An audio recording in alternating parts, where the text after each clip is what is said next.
maybe it's best to start out with what LeadLab is not. So it's not just an event for one day, but it's also not an academic program. To many people's minds, they'll think of, coming to a big conference hall and they listen to a speaker and then they move from room to room, maybe breakout sessions and things like that. LeadLab is different than that. LeadLab is a journey. Leadership can feel very lonely.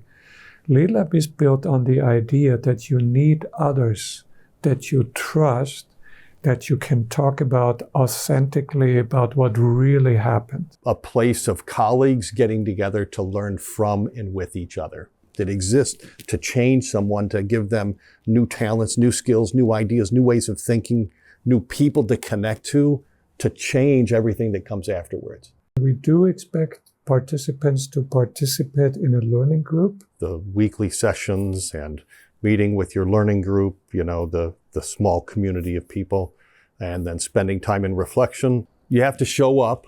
If you want to learn from and with each other, you have to show up. This is a place where you can be in touch with the leaders that you get to know.